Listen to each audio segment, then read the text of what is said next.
ലോകത്ത് മനുഷ്യരിന്ന് റബ്ബിനെ മറക്കാൻ കാരണമാകുന്നത് മുത്ത് മുസ്തഫ പഠിപ്പിച്ച ആശയങ്ങളിൽ നിന്ന് വിട പറയാൻ നിമിത്തമാകുന്നത് 5 പ്രധാനപ്പെട്ട കാരണങ്ങളാലാണ്. അതുകൊണ്ട് തന്നെ ആ 5 മഹത്തായ കാര്യങ്ങളെയും നമ്മുടെ പ്രാർത്ഥനയിൽ നിത്യവും നമ്മൾ ഉൾപ്പെടുത്തിയേ പറ്റൂ. അല്ലാഹുവിന്റെ റസൂൽ ദുആ ചെയ്ത് പഠിപ്പിച്ചു തന്നു, അല്ലാഹുമ്മ ഇന്നി അഊദു ബിക മിൻ ശർരി സംഈ വമിൻ ശർരി ബസരീ വമിൻ ശർരി ലിസാനീ വമിൻ ശർരി ഖൽബീ വമിൻ ശർരി മനീ. ഇവിടെ ഇരിക്കുന്നവരൊന്ന് ചോദിക്ക, എനിക്കിത് മനഃപ്പാഠമുണ്ടോ? ഈ ഒരു പ്രാർത്ഥന ഞാൻ ചൊല്ലാറുണ്ടോ? എന്റെ മക്കൾ ചൊല്ലാറുണ്ടോ? ഉമ്മമാര് ചോദിക്ക്, നിങ്ങൾക്കിതറിയാമോ? കുടുംബത്തിൽ എത്ര പേർക്കറിയാം? അല്ലാഹുവേ, ഇന്നി അഊദു ബിക, ഞാൻ നിന്നോട് കാവൽ തേടുകയാണ്, മിൻ ശർരി സംഈ, എന്റെ കാതുകൊണ്ടുണ്ടാകുന്ന തിന്മകളിൽ നിന്ന്, വമിൻ ശർരി ബസരീ, എന്റെ കണ്ണുകൊണ്ടുണ്ടാകുന്ന തിന്മകളിൽ നിന്ന്, വമിൻ ശർരി ലിസാനീ, എന്റെ നാവ് കൊണ്ടുണ്ടാകുന്ന തിന്മകളിൽ നിന്ന്, വമിൻ ശർരി ഖൽബീ, എന്റെ ഹൃദയം മുഖേന സംഭവിക്കുന്ന തിന്മകളിൽ നിന്ന്, വമിൻ ശർരി മനീ,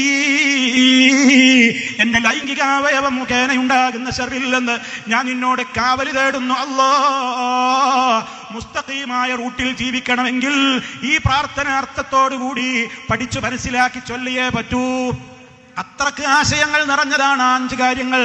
നിങ്ങൾ ഈ രാജ്യത്ത് നടക്കുന്ന ഏതെല്ലാം തോന്നിവാസങ്ങളുണ്ടോ, ലഹരിയാവട്ടെ, അതേപോലെ തന്നെ അവിഹിതമായ ബന്ധങ്ങളാവട്ടെ, അവിഹിതമായ ചാറ്റിങ്ങുകളും സംസാരങ്ങളും ഫോൺ കോളുകളും ആവട്ടെ, വ്യഭിചാരങ്ങളാവട്ടെ, ലഹരിയുടെയും മറ്റു സംസ്കാരങ്ങളാവട്ടെ, ഏതൊക്കെ തോന്നിവാസങ്ങളുടെയും മയക്കുമരുന്നിന്റെയും പിറകിലും വേണ്ടാവൃത്തിയുള്ള നോട്ടത്തിലും കേൾവിയിലും ആനന്ദത്തിലും സംഗീതത്തിലും മ്യൂസിക്കിലും ഡാൻസിലും പോരാത്ത ഒട്ടേറെ കാര്യങ്ങളിലും അന്ധവിശ്വാസങ്ങളിലും മതനിരാസത്തിലും ലിബറൽ ചിന്താഗതികളിലും ഈ പറഞ്ഞ 5 കാര്യങ്ങളിലൂടെ അല്ലാതെ കടന്നു പോകുന്ന ഏത് തിന്മയാണുള്ളത്? അതുകൊണ്ടാ പ്രാർത്ഥിക്കേണ്ടത്. അല്ലാഹുവേ, വിവരിക്കാൻ എനിക്ക് നേരമില്ല.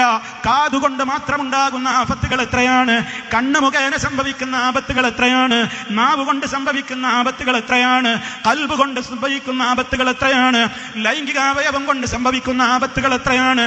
ഗ്രന്ഥങ്ങൾ ശേഖരിച്ചിട്ടുള്ള ലൈബ്രറികളിലൊന്ന് നിങ്ങളൊന്ന് സെർച്ച് ചെയ്തു നോക്കൂ.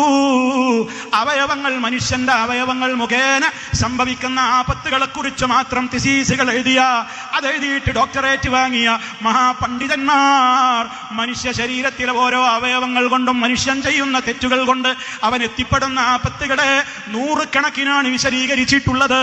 നമുക്ക് നല്ല ഭയം വേണ്ടേ ഉപ്പമാരെ, ഉമ്മമാരെ? ഇക്കാലഘട്ടം വളരെ മോശമായി എന്ന് കരഞ്ഞിട്ട് കാര്യമുണ്ടോ? അതിനെക്കുറിച്ച് പരിതപിച്ചിട്ട് കാര്യമുണ്ടോ? പരിഹാരങ്ങൾ നമ്മൾ ചെയ്യണ്ടേ?